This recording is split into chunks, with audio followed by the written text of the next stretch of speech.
हरे कृष्णा। जय श्री हरि। ओम नमः शिवाय।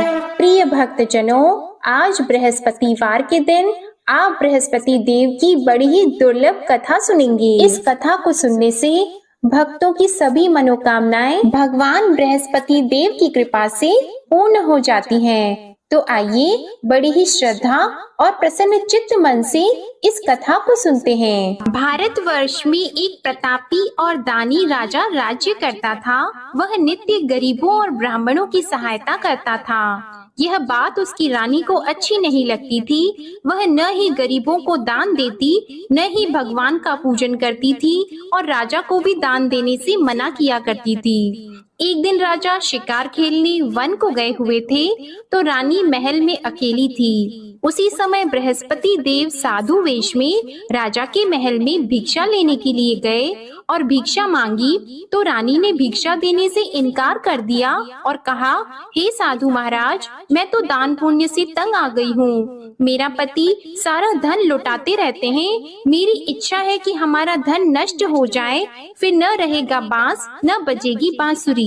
साधु ने कहा, देवी तुम तो बड़ी विचित्र हो। धन संतान तो सभी चाहते हैं, पुत्र और लक्ष्मी तो पापी के घर भी होने चाहिए। यदि तुम्हारे पास अधिक धन है तो भूखों को भोजन दो, प्यासों के लिए प्याऊ बनवाओ, मुसाफिरों के लिए धर्मशालाएं खुलवाओ। जो निर्धन अपनी कुंवारी कन्याओं का विवाह नहीं कर सकते, उनका विवाह करा दो। ऐसे और कई काम हैं जिनके करने से तुम्हारा यश लोक और परलोक में फैलेगा। परंतु रानी पर उपदेश का कोई प्रभाव नहीं पड़ा। वह बोली, महाराज आप मुझे कुछ न समझाएं। मैं ऐसा धन नहीं चाहती जो हर जगह बांटती फिरूं। साधु ने उत्तर दिया, यदि तुम्हारी ऐसी इच्छा है तो तथास्तु। तुम ऐसा करना कि बृहस्पतिवार को घर लीपकर पीली मिट्टी से अपना सिर धोकर स्नान करना, भट्टी चढ़ाकर कपड़े धोना। ऐसा करने से आपका सारा धन नष्ट हो जाएगा। इतना कहकर वह साधु महाराज वहाँ से आलोक हो गए और साधु के अनुसार कई बातों को पूरा करते हुए रानी को केवल 3 बृहस्पतिवार ही बीते थे कि उसकी समस्त धन संपत्ति नष्ट हो गई। भोजन के लिए राजा का परिवार तरसने लगा। तब एक दिन राजा ने रानी से बोला कि हे रानी, तुम यहीं रहो, मैं दूसरे देश को जाता हूँ, क्योंकि यहाँ पर सभी लोग मुझे जानते हैं, इसलिए मैं कोई छोटा कार्य नहीं कर सकता। ऐसा कहकर राजा परदेश चला गया। वहाँ वह जंगल से लकड़ी काट कर लाता और शहर में बेचता था। इस तरह वह अपना जीवन व्यतीत करने लगा। इधर राजा के परदेश जाते ही रानी और दासी दुखी रहने लगी। एक बार जब रानी और दासी को 7 दिन तक बिना भोजन के रहना पड़ा, तो रानी ने अपनी दासी से कहा, हे दासी, पास ही के नगर में मेरी बहन रहती है, वह बड़ी धनवान है। तू उसके पास जा और कुछ लेकर आ, ताकि थोड़ा बहुत गुजार बसर हो सके। रानी दासी की बहन के पास गई। उस दिन गुरुवार था और रानी की बहन उस समय बृहस्पतिवार व्रत की कथा सुन रही थी। दासी ने रानी की बहन को अपनी रानी का संदेश दिया, लेकिन रानी की बड़ी बहन ने कोई उत्तर नहीं दिया। जब दासी को रानी की बहन से कोई उत्तर नहीं मिला, तो वह बहुत दुखी हुई और उसे क्रोध भी आया। दासी ने वापस आकर रानी को सारी बात बता दी।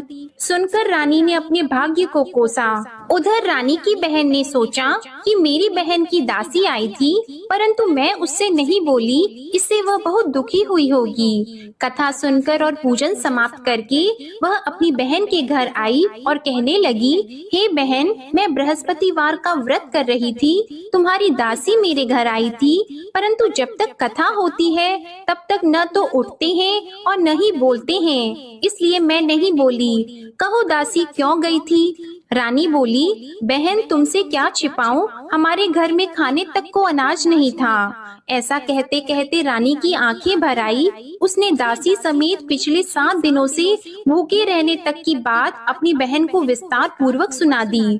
रानी की बहन बोली, देखो बहन, भगवान बृहस्पति सबकी मनोकामना को पूर्ण करते हैं।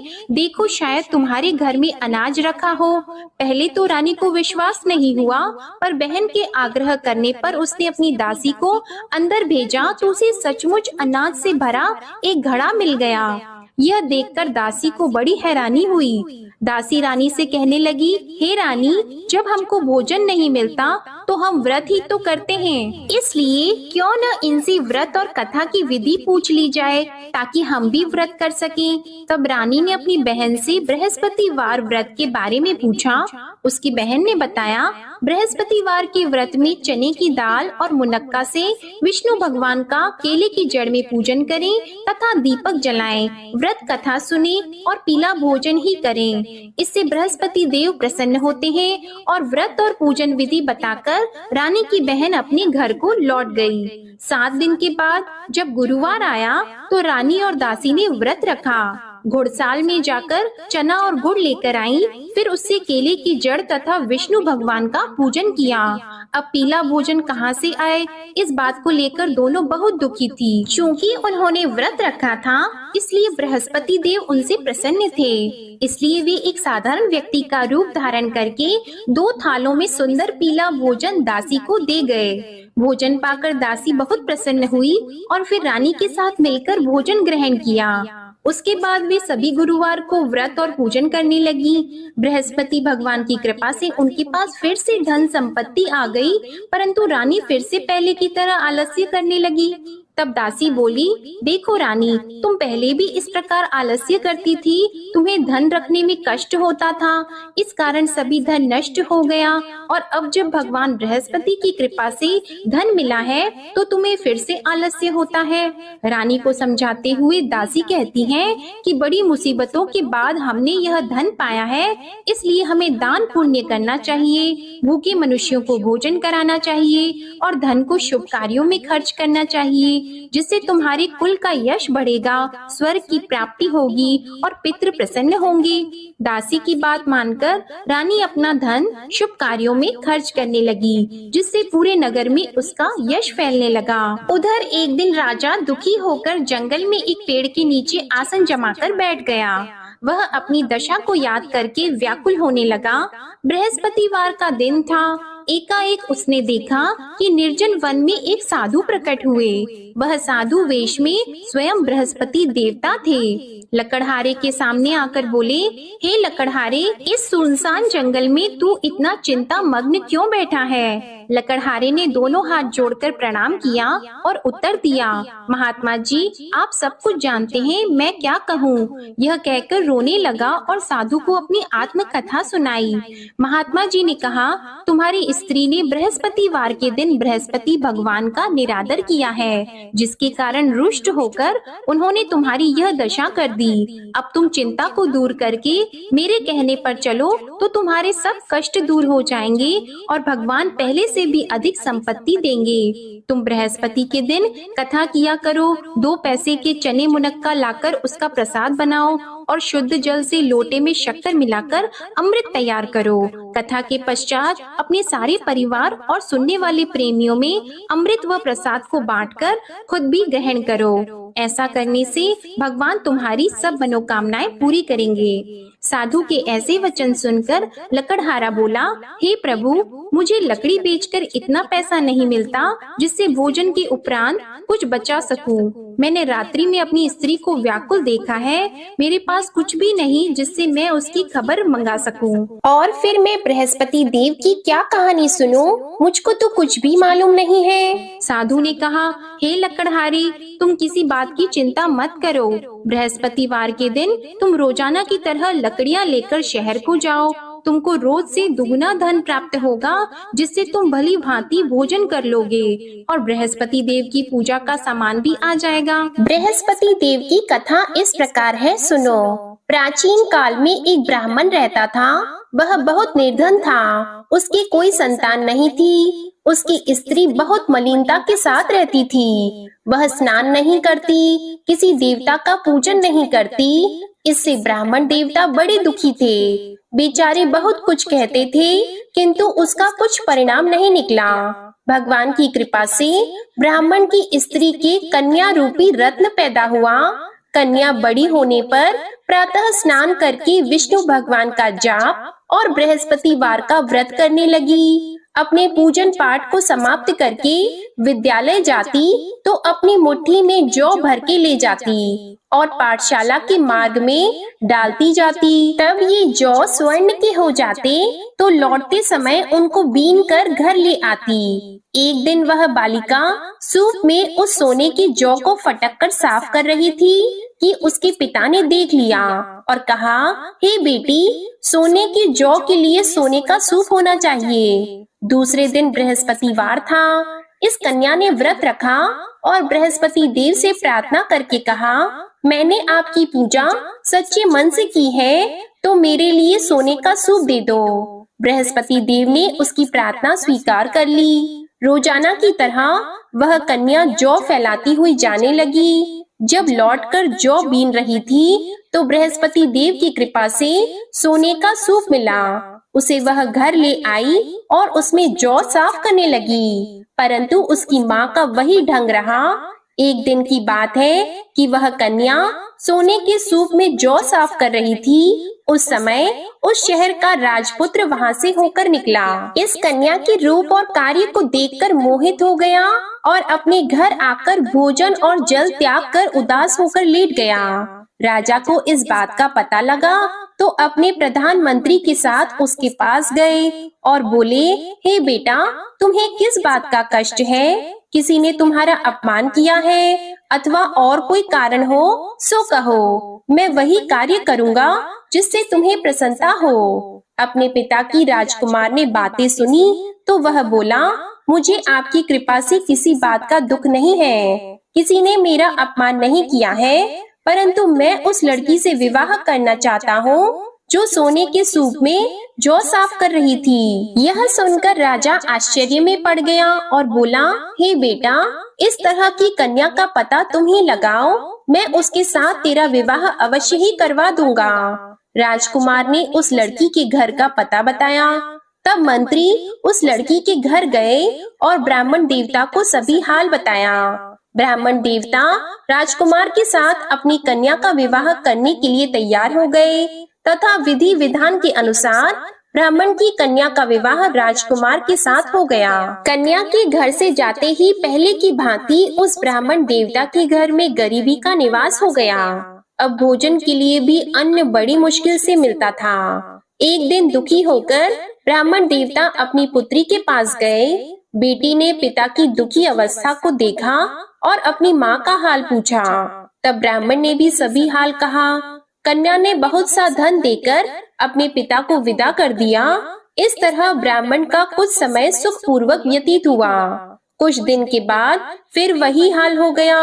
ब्राह्मण फिर अपनी कन्या के यहाँ गया और सारा हाल कहा तो लड़की बोली, हे पिताजी, आप माताजी को यहाँ ले आओ, मैं उन्हें विधि बता दूंगी जिससे उनकी गरीबी दूर हो जाए। वह ब्राह्मण देवता अपनी स्त्री को साथ लेकर पहुँचे तो अपनी माँ को समझाने लगी कि हे माँ, तुम प्रातः काल प्रथम स्नान आदि करके विष्णु भगवान का पूजन करो तो सब दरिद्रता दूर हो जाएगी। परंतु उसकी माँ ने एक भी बात नहीं मानी और प्रातः काल उठकर अपनी पुत्री के बच्चों की जूठन को खा लिया। इससे उसकी पुत्री को भी बहुत गुस्सा आया। उसने एक रात को एक कोठरी से सारा सामान निकाल दिया और अपनी माँ को उसमें बंद कर दिया। प्रातः उसमें से उसे निकाला तो स्नान आदि करा के पूजा पाठ करवाया तो उसकी माँ की बुद्धि ठीक हो गई। इसके बाद वह नियम से पूजा पाठ करती और प्रत्येक बृहस्पतिवार को व्रत रखने लगी। इस व्रत के प्रभाव से उसके माता और पिता बहुत ही धनवान और पुत्रवान हो गए और बृहस्पति देवता के प्रभाव से इस लोक के सुख को भोगकर अंत में स्वर्ग को प्राप्त हुए। इस तरह कहानी कहकर साधु देवता वहाँ से अंतर्ध्यान हो गए। धीरे धीरे समय व्यतीत होने पर फिर वही बृहस्पतिवार का दिन आया। लकड़हारा जंगल से लकड़ी काटकर किसी शहर में बेचने गया। उसे उस दिन और दिन से अधिक पैसा मिला। राजा ने चना गुड़ आदि लाकर गुरुवार का व्रत किया। उस दिन से उसके सभी क्लेश दूर हो गए। परंतु जब दोबारा गुरुवार का दिन आया तो बृहस्पतिवार का व्रत करना भूल गया। इस कारण बृहस्पति भगवान नाराज हो गए।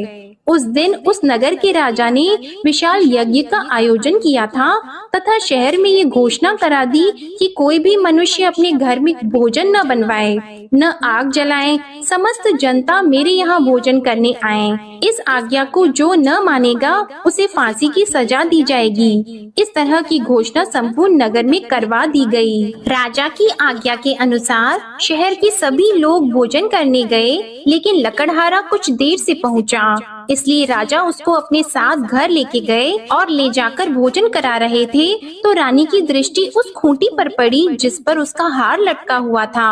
वह वहाँ पर दिखाई नहीं दिया। रानी ने निश्चय किया कि मेरा हार इस मनुष्य ने चुरा लिया है। उसी समय सिपाहियों को बुलाकर उसको कारागार में डलवा दिया। जब लकड़हारा कारागार में पड़ गया और बहुत दुखी होकर विचार करने लगा कि न जाने कौन से पूर्व जन्म के कर्म से मुझे यह दुख प्राप्त हुआ है, और उसी साधु को याद करने लगा जो कि जंगल में मिला था। उसी समय तत्काल बृहस्पति देव साधु के रूप में प्रकट हुए और उसकी दशा को देखकर कहने लगे, अरे मूर्ख, तूने बृहस्पति देव की कथा नहीं करी, इस कारण तुझे दुख प्राप्त हुआ है। अब चिंता मत कर, बृहस्पतिवार के दिन कारागार के दरवाजे पर 4 पैसे पड़े मिलेंगे, उनसे तू बृहस्पति देव की पूजा करना, तेरे सभी कष्ट दूर हो जाएंगे। बृहस्पतिवार के दिन उसे 4 पैसे मिले। लकड़हारे ने कथा कही। उसी रात्रि को बृहस्पति देव ने उस नगर के राजा को स्वप्न में कहा, हे राजा, तुमने जिस आदमी को कारागार में बंद कर दिया है वह निर्दोष है, वह राजा है, उसे छोड़ देना। रानी का हार उसी खूंटी पर लटका है, अगर तू ऐसा नहीं करेगा तो मैं तेरे राज्य को नष्ट कर दूंगा। इस तरह रात्रि के स्वप्न को देखकर राजा प्रातः काल उठा और खूंटी पर हार देखकर लकड़हारे को बुलाकर क्षमा मांगी और लकड़हारे को योग्य सुंदर वस्त्र आभूषण देकर विदा कर दिया।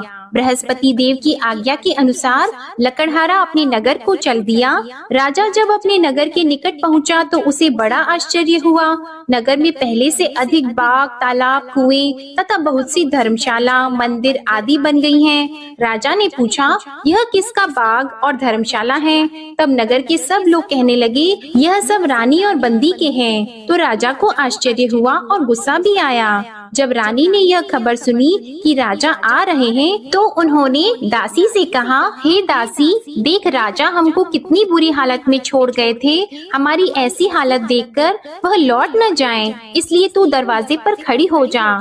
आज्ञा के अनुसार दासी दरवाजे पर खड़ी हो गई। राजा आए तो उन्हें अपने साथ लेकर आई। तब राजा ने क्रोध करके अपनी रानी से पूछा कि यह धन तुम्हें कैसे प्राप्त हुआ है? तब उन्होंने कहा, हमें यह सब धन बृहस्पति देव के इस व्रत के प्रभाव से प्राप्त हुआ है। राजा ने निश्चय किया कि 7 रोज बाद तो सभी बृहस्पति देव का पूजन करते हैं, परंतु मैं प्रतिदिन दिन में 3 बार कहानी और रोज व्रत किया करूंगा। अब हर समय राजा के दुपट्टे में चने की दाल बंदी रहती और दिन में 3 बार कहानी कहते। एक रोज राजा ने विचार किया कि चलो अपनी बहन के यहाँ हो आवे। इस तरह निश्चय करके राजा घोड़े पर सवार होकर अपनी बहन के यहाँ को चलने लगा। मार्ग में उसने देखा कि कुछ आदमी एक मुर्दे को लिए जा रहे हैं। उन्हें रोककर राजा कहने लगा, अरे भाइयों, मेरी बृहस्पति देव की कथा सुन लो। वे बोले, लो हमारा तो आदमी मर गया है, इसको अपनी कथा की पड़ी है। परंतु कुछ आदमी बोले, अच्छा कहो, हम तुम्हारी कथा भी सुनेंगे। राजा ने दाल निकाली और जब कथा आधी हुई थी कि मुर्दा हिलने लग गया, और जब कथा समाप्त हो गई तो राम राम करके मनुष्य उठकर खड़ा हो गया। आगे मार्ग में उसे एक किसान खेत में हल चलाता मिला तो राजा ने उसे देखकर बोला, अरे भैया, तुम मेरी बृहस्पतिवार की कथा सुन लो। किसान बोला, जब तक मैं तेरी कथा सुनूंगा तब तक 4 हरैया जोत लूंगा, जा अपनी कथा किसी और को सुनाना। इस तरह राजा आगे चलने लगा। राजा के हटते ही बैल पछाड़ खाकर गिर गए और किसान के पेट में बड़ी जोर का दर्द होने लगा। उस समय उसकी माँ रोटी लेकर आई और उसने जब यह देखा तो अपने पुत्र से सब हाल पूछा और बेटे ने सभी हाल कह दिया।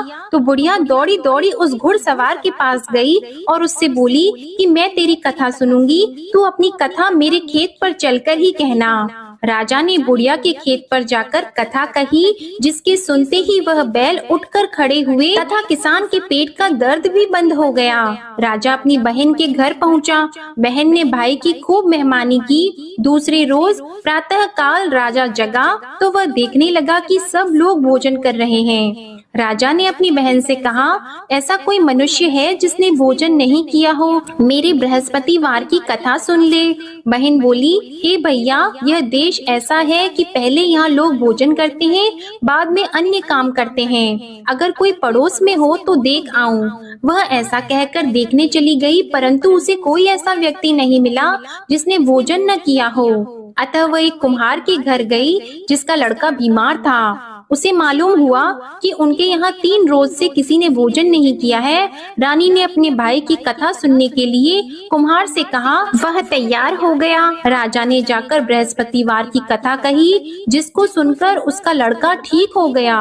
अब तो राजा की प्रशंसा होने लगी। एक रोज राजा ने अपनी बहन से कहा कि हे बहन, हम अपने घर को जाएंगे, तुम भी तैयार हो जाओ।